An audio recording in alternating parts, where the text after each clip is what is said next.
ৰাজ্যত অব্যাহত ড্ৰাগছৰ বেহা ড্ৰাগছৰ কৰাল গ্ৰাসত এতিয়া নৱপ্ৰজন্ম ৰঙিয়াত ড্ৰাগছ আসক্ত যুৱকৰ অতপালি ড্ৰাগছ সেৱন কৰিলে চুৰি ৰঙিয়াৰ মলুখাটত ৰাইজে ধৰি আৰক্ষীক গতালে ড্ৰাগছ আসক্ত যুৱকক ড্ৰাগছ সেৱন কৰি মাহীয়েকৰ সোণৰ অলংকাৰ চুৰি কৰিছিল ড্ৰাগছ আসক্ত মইনুল হক নামৰ যুৱকজনে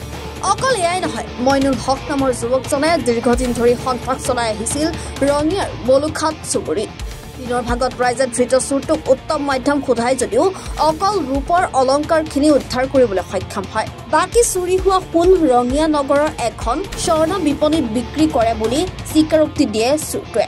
ইফালে ৰঙিয়াৰ গোৱালগাঁৱৰ কোন এগৰাকী ড্ৰাগছ মাফিয়া যাৰ নাম কলা ৰঙিয়াত এতিয়া কলাই চলাই আছে ড্ৰাগছৰ ৰমৰমীয়া বেহা আৰক্ষীয়ে ড্ৰাগছ আসক্ত মইনুল হকক টোপ হিচাপে ব্যৱহাৰ কৰি কুখ্যাত ড্ৰাগছ মাফিয়া কলাক আটক কৰিবলৈ সক্ষম হ'ব নে নহয় সেয়া পৰৱৰ্তী সময়তহে লক্ষণীয় হ'ব মলহাট যুৱ সংঘৰ উদ্যোগত আমি বহু কেইবছৰ ধৰি যে ড্ৰাগছ বিৰোধিতা চোৰ ডকাইতৰ বিৰোধিতা আমি কৰি আছোঁ সকলোৱে আজি আমাৰ গাঁৱত এজন ল'ৰাই হাতত ধৰাত পেলাইছোঁ সোণা আৰু আংঠি চুৰ কৰিছে তাক আমি এতিয়া ধৰি পেলাই আমি গাঁৱৰ ল'ৰা নহয় ল'ৰাজন বেলেগৰ ল'ৰা আমাৰ থাকে আৰু আই হাতৰ ঘৰত তাক এতিয়া আমি প্ৰশাসনক গতাই দিব বিচাৰিছোঁ আৰু গাঁৱত সোণ মোটামুটি আঙুঠি দুটা নিছে ৰূপাৰ পায়াল দুডাল চেইন দুডাল লোৱা বুলি গম পাওঁ আৰু আমি তাত ড্ৰাগছৰ হেৰি কৰে বেজী মাৰে খায়ো আমি তেওঁক প্ৰশাসনক গতাই দিব বিচাৰিছোঁ আৰু এবাৰ নহয় বহু বছৰ আমি গাঁৱত আমি আলোচনা কৰি বিচাৰ পাতি তাক গাঁৱত হেৰি কৰিছোঁ খাবৰ কাৰণে বাধা কৰিছোঁ কিন্তু সি বাধা নামানি এতিয়া চোৰত লাগি গৈছে তেওঁ গাঁৱত প্ৰথম আগতে আগবাৰ ৰদ চোৰ কাৰণে ধৰি আমি পুলিচক গতাই দিছোঁ কিন্তু আৰু ওলাই আহে ছাগলী ছয়লো কৰাটো শুনা পাইছিলোঁ হাতলৈ ধৰাত পেলাব মানে কিন্তু আজি সোণাটো চোৰ কৰাটো হাতলৈ ধৰাত পেলাইছোঁ আৰু মলহট যুৱ সংঘৰ লগতে আমাৰ মহিলাখিনি আজি আমাৰ মলহট যুৱ সংঘৰ আমাৰ কমিটি আজি বহু বছৰৰ পৰা আমাৰ যি ড্ৰাগছ আমাৰ গাঁৱত খাই আছে ল'ৰাখিনিয়ে সেই ল'ৰাখিনি বহু বছৰ ধৰি আমাৰ এই মলহট যুৱ সংঘৰ আমাৰ যিখিনি কমিটি আছে সেই কমিটিয়ে বিচাৰ বিবেচনা সদায় কৰি আহি আছে আজি যিজন ল'ৰাই আজি ড্ৰাগছ খায় সেই ল'ৰাজনে আজি আমাৰ নিজৰ ঘৰৰ মাকৰ ঘৰত সোণা চুৰি কৰি 4 দিন আগতে সোণা চুৰি কৰে চুৰি কৰাৰ পিছত আজি ধৰাত পৰে সেই সোণা আমাৰ মলহট যুৱ সংঘৰ ল'ৰাখিনিয়ে বিচাৰ সঁচাৰ কৰি সামৰি লয় আৰু সোণাখিনি উদ্ধাৰ কৰাৰ বিনিময়ত আজি সমূহ আমাৰ মহিলাখিনি আজি আমি সিহঁতৰ লগত আমি আগবাঢ়ি আহিছোঁ যাতে আমাৰ এই ল'ৰাজন আমাৰ এই গাঁৱৰে নহয় এই গাঁৱৰ বাসিন্দাও নহয় তেওঁ গতিকে তেওঁ অতি শীঘ্ৰেই আমাৰ এই গাঁৱৰ পৰা আমাৰ মহিলা আৰু আমাৰ পুৰুষ যিখিনি আছে সকলোৱে লগ লাগি ইয়াৰ পৰা পঠাই অতি সোনকালে সিদ্ধান্ত কৰিব লাগে বুলি আমি মলহাট যুৱক সংঘই আজি বিগত বছৰৰ পৰা মলহাট চুবুৰীটোক আমি ড্ৰাগছ মুক্ত কৰাৰ কাৰণে চোৰ ডকাইতৰ পৰা মুক্ত কৰাৰ কাৰণে আমি সৈনিকৰ দৰে জঁপিয়াই পৰি আছোঁ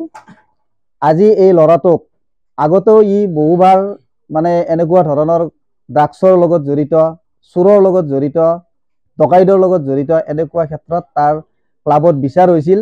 বিচাৰৰ পিছত তেওঁক 2বাৰ 3বাৰ ৱাৰ্নিং দিয়া গৈছিল তাৰ পিছত আমি তেওঁক প্ৰশাসনক গতাই দিছিলোঁ কিন্তু প্ৰশাসনৰ আইনী ব্যৱস্থাৰ খুৰুঙাটো কমজুৰি কাৰণে তেওঁ আইনী ব্যৱস্থাৰ পৰা ওলাই আহে কম দিনৰ ভিতৰত কিন্তু এটা কথা দুখৰ বিষয় ল'ৰাটো আমাৰ গাঁৱৰ নহয় ল'ৰাটোক এতিয়া আমি প্ৰশাসনক গতাই দিম আৰু প্ৰশাসনে লৈ যোৱাৰ পিছত তাৰ পিছত তেওঁ আমাৰ গাঁৱত কোনো ধৰণে আমাৰ গাঁৱত পদাৰ্পণ কৰিব নোৱাৰিব এইটো আমাৰ ৰাইজৰ ফালৰ পৰা সিদ্ধান্ত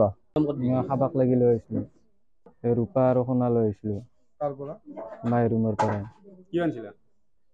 পাও খাবাক লাগি আগতে কেইবাৰ জেলত গৈছে আগতে 2বাৰ কি কেছ এই কেছতে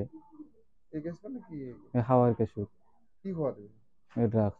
এইটো ক'ত পোৱা যায় নো এইটো বালাগড় ইফালে পোৱা যায় এইটো নামটো কো কৈলাত তাতে পোৱা যায় ক'লো আৰু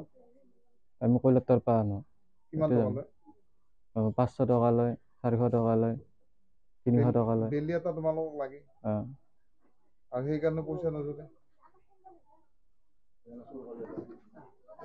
সেইকাৰণে চুৰি কৰা